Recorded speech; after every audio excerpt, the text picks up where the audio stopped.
Izinnya tidak ada. Biar aja. Tapi itu Bapak bisa iya. Istri Bapak yang ganggu kami. Ibadah itu hak kita loh. Iya, kan tempatnya. Tempat ibadah itu harus ada izin. Harus ada izin. Mau berdoa minta izin. Aduh, Bapak memfasilitasi orang yang intoleran. Tempat tinggal tidak ada izin. Masalah intoleran apa? Orang gila aja penting. Kami mau berdoa.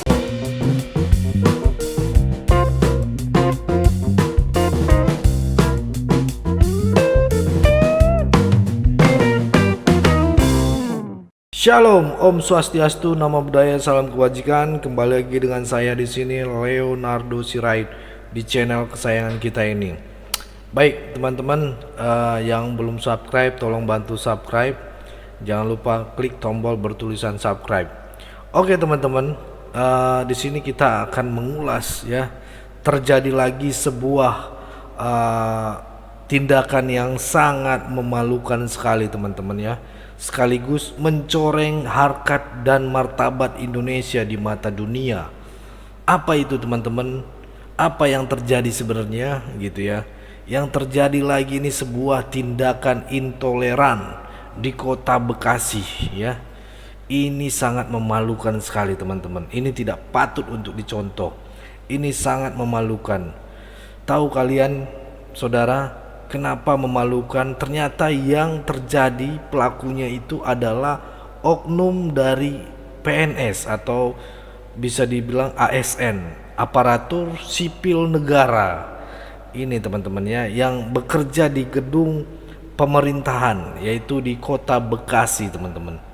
Dan tahulah teman-teman ya, kalian bukannya kaleng-kaleng gitu ya, ini posisinya ASN gitu ya, ibu ini, dan posisinya sangat terhormat. Ini oknum PNS tersebut ya, adalah bagian dari Kabid Kepala Bidang Pemasaran ya, Pariwisata Kota Bekasi ya, teman-teman ya. Jadi beliau itu melakukan pelarangan terhadap ibadah doa ya, doa bukan ibadah kebaktian seperti kebaktian minggu gitu, biasa gitu, hanya doa biasa yang dilakukan oleh orang Kristen pada umumnya di gereja gitu ya.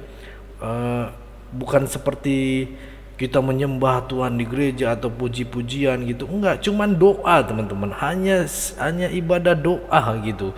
Dan beliau menyatakan bahwasannya kegiatan itu harus minta izin, teman-teman. Sekarang begini ya, teman-teman, saya agak emosi kalau mengatakan harus minta izin gitu ya, karena ini hanya sekedar doa gitu ya, supaya kita tidak salah menerjemahkan masalah ini ya, teman-teman, dan kita tidak salah dalam mengambil kesimpulan. Lebih baiknya mari kita saksikan dulu video berikut ini, teman-teman. Video berikut terlebih dahulu ya, teman-teman. Mari kita simak baik-baik videonya. Izinnya tidak ada. Biar aja. Tapi itu Bapak bisa iya. Istri Bapak yang ganggu kami. Ibadah itu hak kita loh. Iya, kan tempatnya. Tempat ibadah itu harus ada izin. Harus ada izin. Mau berdoa minta izin. Aduh, Bapak memfasilitasi orang yang intoleran. Tempat tinggal tidak ada izin. Masalah intoleran apa? Orang gila aja penting. Kami mau berdoa. Nah, itu tadi videonya, teman-teman. Udah kalian dengarkan ya. Udah kalian saksikan bagaimana dengan garangnya ibu ini gitu ya. Dia ngotot gitu, harus ada izin untuk melakukan kegiatan doa. Dan juga tidak kalau nggak salah ya, tadinya itu ada bapak-bapak yang mungkin itu orang dituakan ataupun sesepuh, ataupun bisa jadi itu RT setempat gitu ya. Mungkin dikatakan, kenapa Bapak memfasilitasi tindakan intoleransi ini, Pak? Saya kesal gitu. Jadi sangat disayangkan gitu ya, hal ini boleh terjadi. Siapa sih ibu ini gitu ya? Saya akhirnya bertanya-tanya, siapa ibu ini? Ternyata dia adalah ASN, teman-teman. Oh, ternyata ini ibu orang lama gitu atau gimana gitu ya, atau mungkin ibu ini juga bisa dikatakan orang yang punya ekonomi cukup gitu, mapan atau apa gitu, karena berani sekali gitu. Apa alasan untuk melarang orang beribadah? Ini kan lucu teman-teman, tidak etis ya. Jadi ini hal yang sangat memalukan menurut saya teman-teman. Kalau dikatakan ini sangat memalukan, why bang, kenapa memalukan gitu ya? Yang pertama karena beliau ini, tindakan ini udah menghakimi gitu sebagai kita warga negara Indonesia gitu ya. Ya, memalukan. Kalau kukatakan gini teman-teman ya, ini sangat memalukan. Kenapa? Yang pertama, tindakan ini dilakukan oleh oknum PNS ataupun ASN ataupun sebagai pegawai negeri sipil yang notabene dia makan gaji dari rakyat ataupun warga sendiri. Nah, gitu ya teman-teman. Bisa saya bilang begitu karena dia juga kan bayar pajak. Dia adalah notabene adalah pegawai negeri sipil gitu ya. Apakah layak seorang ASN melakukan tindakan seperti itu? Ya, bisa saja orang yang melakukan doa itu baru bayar pajak gitu teman-teman, dan pajak itu dibayar untuk membayar gajinya si oknum PNS ini gitu. Jadi kita harus tahu gitu ya teman-teman. Kan kurang ajar manusia kayak gini. Mungkin kurang diajar gitu ya tentang perundang-undangan beribadah. Itu ya teman-teman yang pertama. Baru yang kedua yang namanya ASN, aparatur sipil negara, harusnya dipastikan bahwasannya memang pegawai negeri tersebut betul-betul memiliki rasa nasionalisme dan memiliki nilai-nilai Pancasila di dalam kehidupannya. Harus seperti itu teman-teman, harus ditegaskan, harus digarisbawahi. Malu-maluin, ini malu-maluin. Kenapa masalah ini terus berjalan, dan itu ada oknum-oknum yang mengerti, yang terjun langsung di pemerintahan. Ada apa dengan kau ibu ya? Kenapa koleganmu gagal gitu ya? Atau apa gitu? Apa kamu kesel gitu? Cenderung nanti posisinya udah bagus teman-teman, kabid, kepala bidang, itu bakalan top chart, tapi lihat seperti ini gitu loh. Harusnya tidak cocok untuk menjadi kabid. Ya, nggak cocok untuk dipromosikan dari kabid menjadi kepala dinas dan sebagainya gitu ya. Kenapa? Karena apa? Karena ini sudah tidak nasionalisme ya. Apalagi harus minta izin gitu ya, minta izin. Kalau cuman untuk masalah doa seperti itu minta izin, sama seperti halnya ya doa mau makan gitu, doa naik kendaraan gitu, naik kendaraan umum, terus kita doa tiba di rumah gitu kan, kita berdoa ya. Apa itu semuanya doanya itu harus minta izin gitu? Kan aneh gitu. Masa kita mau bikin surat izin ke FKUB atau ke Menak gitu ya, kalau kita mau doa, mau ke kerjaan gitu ya, mau ke kantor gitu ya, atau kita mau doa makan harus minta izin? Apakah seperti itu guys gitu ya? Ini lawakan kalau menurut saya ya. Contoh ya, katakanlah kalau kita ke mau doa makan dulu, kita ke FKUB dulu, forum keberagaman umat beragama. Masa kita harus izin, Pak saya mau doa makan Pak, saya minta izin, atau ke Menak gitu ya, Pak minta izin dulu Pak, bikin surat izin untuk doa makan, doa bersama keluarga, bikin dulu Pak edaran surat gitu kan, izin Pak gitu. Habis waktu teman-teman ya, surat izin untuk doa mau makan, ini kan konyol ya. Jadi begini ya teman-teman, kalau bisa ku bilang sama ibu ini ya, ini kayaknya kita harus agak keras kau lah ya, atau Anda dengarkan ini ya Bu. Semoga ibu mendengarkan video ini ya. Kau memang betul-betul kau harus ditatar ini ibu ya. Jujur teman-teman ya, harus kita kasih arahan, harus kita kasih nasihat, biar dia jadi panutan, karena dia itu adalah bagian dari pemerintahan. Apalagi yang namanya ASN ya, harus tunduk pada otoritas negara. Negara adalah merupakan representasi daripada rakyatnya.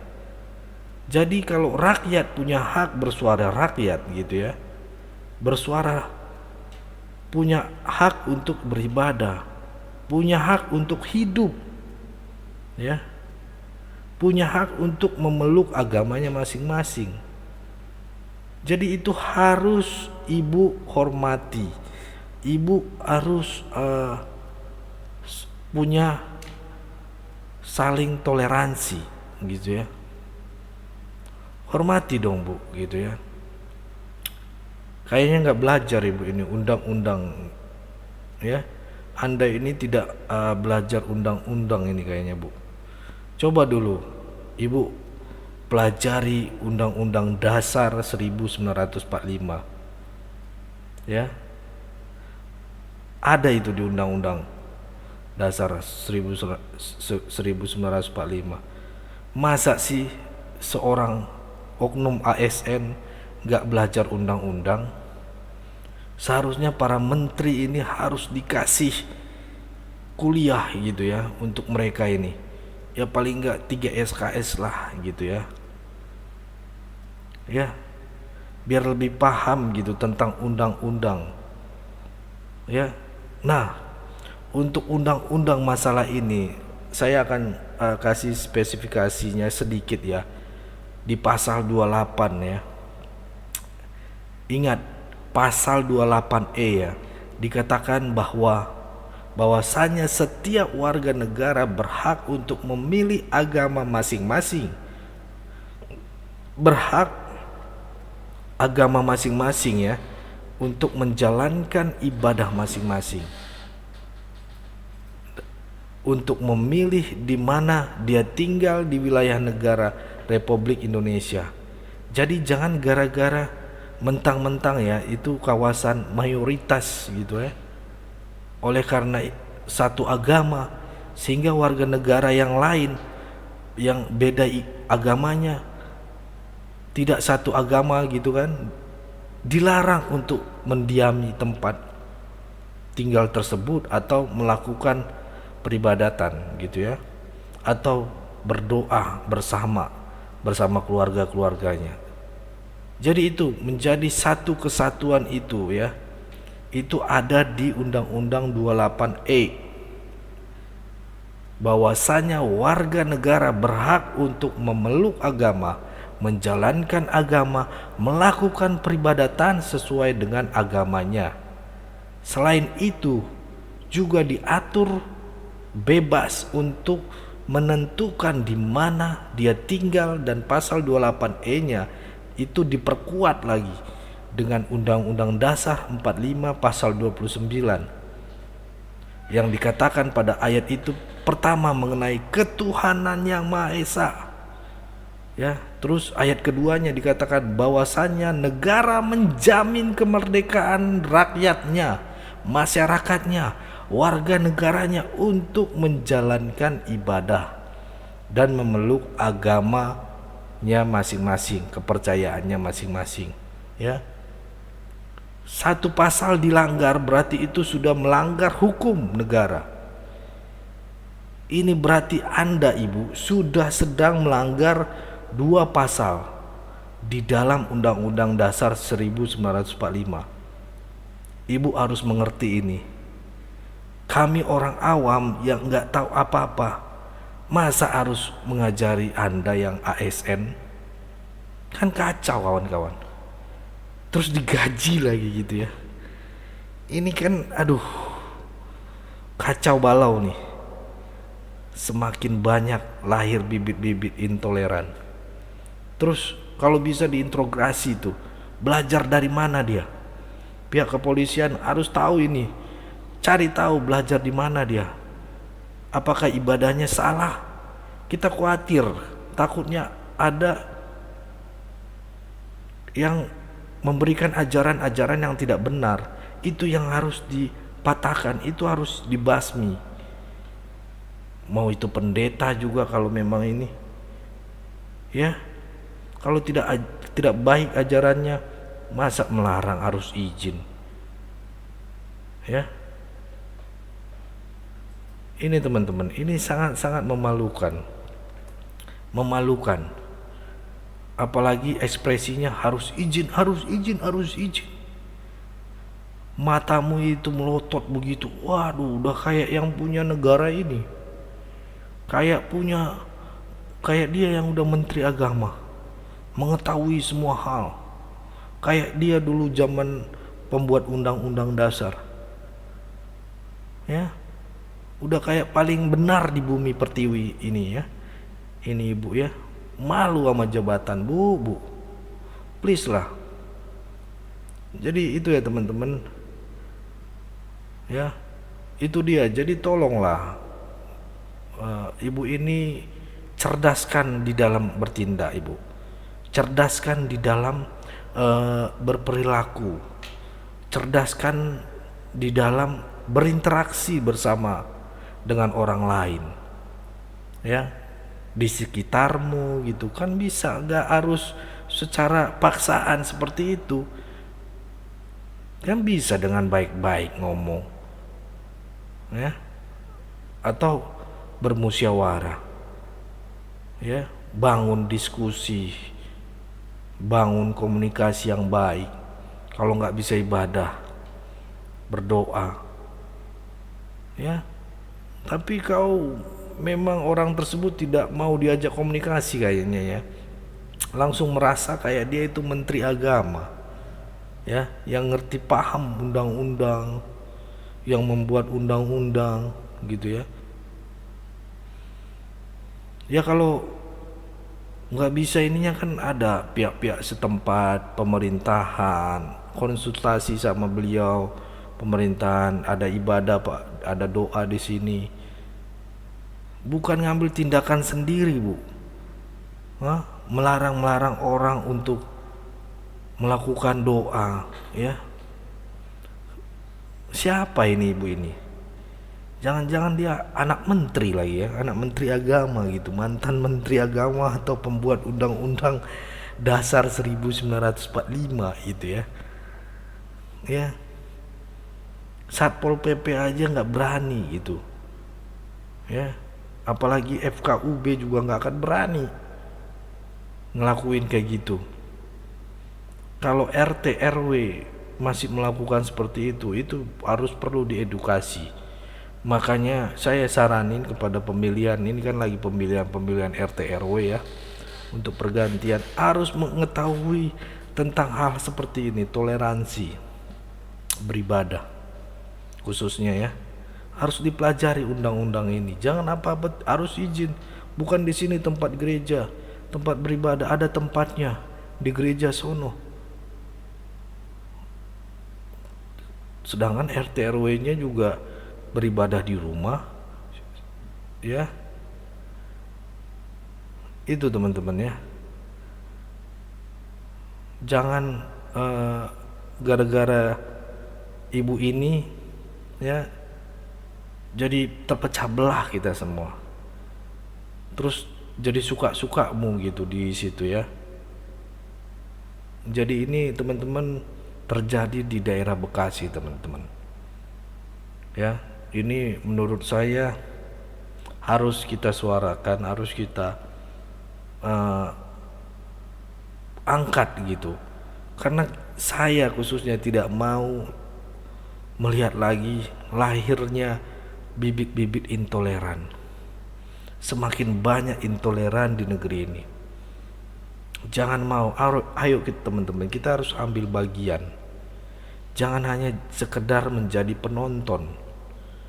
Ayo jadi tuntunan. Malu sama anak cucu kita nantinya, berantem sana sini. Kok kami beribadah nggak bisa, mereka beribadah bisa, padahal kita satu warga negara. Lagian dia doa, orang itu berdoa, apa ruginya sama ibu gitu? Apa ruginya sama ibu? Berisik gitu, bising, atau takut keimanannya hilang? Keimanan itu masing-masing, ibu. Ya, saya katakan, takut ibu tergoyahkan gitu imannya, akhirnya menjadi apa, mualaf atau murtad gitu, yang gak etis lah ibu ya. Tolong buat Pak menteri lah, mau menteri pariwisata juga ini Pak Sandiaga Uno harus dicek ini, anak buahnya harus diperhatikan Pak. Kenapa saya bilang harus diperhatikan? Karena dia nggak tahu undang-undang tentang beribadah. Ya, dia anggap dia lebih paham, harus punya izin. Izin apa? Dia warga negara sini, bos. Ya, itu ya teman-teman. Dan di sini saya juga salut kepada abang kita ya, ini Parmadi Arya ya, bagaimana dia bersuara padahal dia agamanya juga berbeda ya. Dia, setahu saya dia agama Islam, dan dia memang benar-benar melawan intoleransi gitu ya, melawan orang-orang seperti ini, radikalisme. Dan menurut saya patut kita acung jempol. Beliau ini adalah bagian dari nasionalisme lah kalau menurut saya ya, walaupun dia masih muda, karena dia terus menyuarakan, dia komitmen untuk mengawal, menjaga NKRI untuk melawan intoleransi gitu ya, dan menegakkan toleransi di Indonesia. Kita lihat dulu videonya teman-teman ya, bagaimana dia bersuara juga ya. Ini videonya teman-teman. Izinnya tidak ada. Biar aja. Tapi itu Bapak nikah ini ya. Istri Bapak yang ganggu kami. Istri Bapak yang ganggu kami. Ibadah itu hak kita loh. Iya, kan tempatnya. Tempat ibadah itu harus ada izin. Kita mau berdoa. Harus ada izin. Mau berdoa minta izin. Aduh, Bapak memfasilitasi orang yang intoleran. Tempat tinggal tidak ada Kalau izin. bukan masalah intoleran apa? Orang gila aja berhenti. Kami mau berdoa. Izinnya tidak ada. Biar aja. Tapi itu Bapak nikah ini ya. Istri Bapak yang ganggu kami. Istri Bapak yang ganggu kami. Ibadah itu hak kita loh. Iya, kan tempatnya. Tempat ibadah itu harus ada izin. Kita mau berdoa. Harus ada izin. Mau berdoa minta izin. Aduh, Bapak memfasilitasi orang yang. Nah itu tadi ya teman-teman ya, videonya ya, harus minta izin. Ibadah itu ada tempatnya. Ya. Anda akan yang setuju buat teman-teman untuk ibu ini dilakukan di mana enaknya posisinya gitu ya, atau bagaimana ya, cocokkah beliau dikatakan ASN gitu ya, sebagai ASN. Coba teman-teman, mobilnya di belakang itu Fortuner teman-teman, Fortuner platnya berapa, 1907 B1907 teman-teman ya. Ini observasi kita nih teman-teman ya. Boleh Pak Kementerian Pariwisata tolong dicek ini ibu ini, bagaimana dia sebagai anak buah Bapak gitu ya. Coba tes dulu apakah dia paham Pancasila. Ya, biar dia dites dulu Pak, uji coba dulu apakah dia paham dengan undang-undang tata negara gitu kan. Ya paling tidak sedikit lah, apalagi dia membawai pariwisata gitu kan, kabit pariwisata lagi kan di ASN ini bahaya juga. Nanti turis-turis pada kabur gara-gara oknum-oknum PNS seperti ini gitu ya. Ya itu teman-teman ya, bisa komen di bawah. Tapi juga selain itu saya salut kepada partai ya yang mau menyuarakan hal-hal seperti ini, dan menurut saya ini adalah pantas untuk kita acung jempol juga ya, karena tidak ada partai yang mau bersuara teman-teman gitu. Hanya partai satu ini doang yang saya lihat. Saya cek beritanya teman-teman, masalah kasus ini tidak ada satupun ya partai ataupun mau dibilang yang banteng dan sebagainya, yang dibilang nasionalis dan sebagainya, itu tidak ada teman-teman. Hanya satu partai yang mau bersuara teman-teman tentang tindakan-tindakan intoleran ini. Kita harus apresiasi teman-teman, mau bagaimanapun, mau dia secara media sosial, mau dia secara di belakang layar dan sebagainya, tapi paling tidak ada jejak rekamnya gitu ya. Itu yang kita harus apresiasi. Berarti partai ini peduli gitu dengan hal-hal seperti ini gitu ya, melawan intoleransi, dan patut diakui gitu ya. Kita simak dulu beritanya teman-teman di sini. Coba nanti teman-teman juga observasi ya, adakah partai yang bersuara gitu kan, ataupun politikus partai yang bersuara untuk perihal intoleran yang terjadi di Bekasi teman-teman ya. Nanti teman-teman cek ya, saya baru dapat ini doang gitu ya.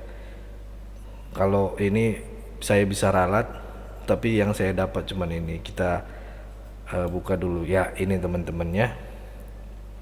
Kecam larangan ibadah oleh ASN, PSI sebut ada ancaman pada toleransi di Kota Bekasi. Wih, ini salut ini buat partai PSI, buat kita semangat gitu ya.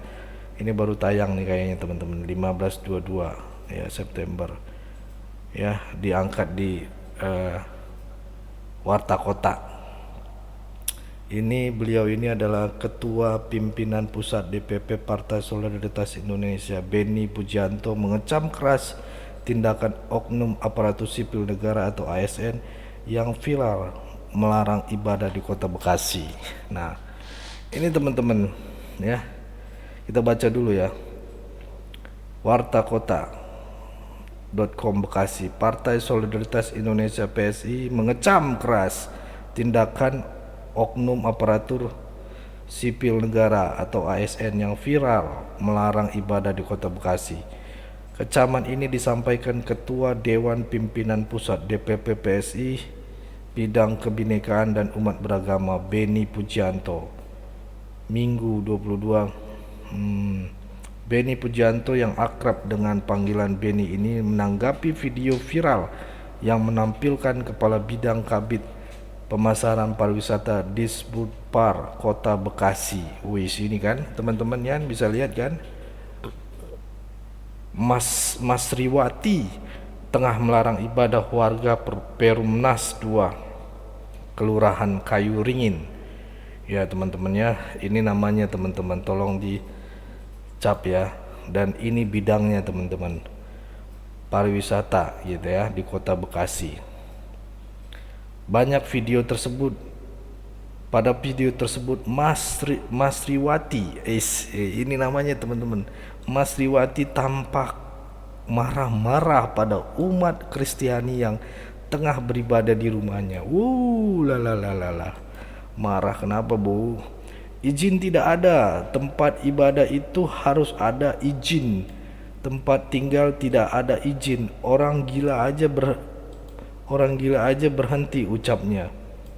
Wow, ini ngeri sekali, tajam sekali kata-katanya. Beni menilai tindakan Mas Riwati merupakan harmonik di Kota Bekasi yang selalu masuk jajaran kota paling toleran di Indonesia versi Setara Institut. ya Bekasi sih ya. Ini juga menunjukkan bahwa pemerintahan Kota Bekasi telah gagal, pasti Pak, gagal menanamkan sikap toleransi pada aparatnya. Padahal selama ini Bekasi selalu dipimpin wali kota dari partai-partai yang mengaku nasionalisme, ujarnya. Ya. Mana tuh partainya? Terkait dengan ibadah di rumah, Beni mengingatkan tidak diperlukan izin. Yes, ya. Izin hanya diperlukan untuk membangun rumah ibadah. Tidak ada larangan untuk beribadah di rumah sendiri. Tuh, dengar tuh Bu, tegas Ketua DPP PSI Bidang Kebinekaan dan Umat Beragama. Siap. Gini dong, ada nggak partai yang punya bidang kebinekaan dan umat beragama? Asik, ya kan? PSI meminta pemerintah Kota Bekasi untuk melakukan klarifikasi dan meminta maaf atas insiden ini. Yes. Ya harus, kalau perlu ditindaklanjuti tuh gitu. Jangan cuman diminta gitu kan, klarifikasi dan sebagainya atau peminta maaf, harus ditindaklanjutin gitu ya. Warga Kota Bekasi adalah masyarakat yang toleran. Jangan sampai kerukunan antar umat beragama di Bekasi dirusak oleh oknum-oknum seperti ini, pungkas Beni. Beni juga memberikan apresiasi kepada PJ Wali Kota Bekasi Gani Muhammad yang telah mengambil tindakan dan respon cepat atas peristiwa ini. Harus diapresiasi, tandasnya. Oke. Nah itu teman-teman ya, yang cuman partai ya, ini doang yang bersuara teman-teman untuk melihat, memperhatikan ataupun meresponi gitu ya teman-teman. Mungkin itu aja dari saya teman-teman. Buat teman-teman, tetap jaga persatuan Indonesia ya, jaga toleransi ya. Buat teman-teman Sirait Media khususnya ya, yang menonton ini, please ayo mari kita tetap jaga toleransi umat beragama. Jangan mau kita diadu domba dengan intoleran seperti ini. Kalau bisa intoleran di bumi, hanguskan di negeri ini gitu ya. Justru yang lahir itu bibit-bibit toleransi, agar anak cucu kita nanti bangga lihat kalau toleransi di Indonesia itu benar-benar ada ya. Karena selama ini yang lahir itu banyak sekali intoleran teman-teman, menindas lah ya, dan sebagainya. Kemarin datang paus ke Indonesia dibilang untuk kristenisasi dan sebagainya. Itu kan sedih melihatnya, sedih teman-teman. Padahal warga Indonesia itu gotong royong, sangat menghormati gitu ya. Kalau bisa yang bibit-bibit intoleran ini dilawan dan di bumi hanguskan gitu ya teman-teman ya. Itu aja teman-teman, pesan saya, tetap jaga persatuan Indonesia. Jangan mau diadu domba, jangan mau diacak-acak gitu ya. Jangan mau mendapatkan berita-berita hoax yang menghancurkan perpecahan ya. Karena NKRI harga mati. Saya Leonardo Sirait mohon undur diri. Bye bye.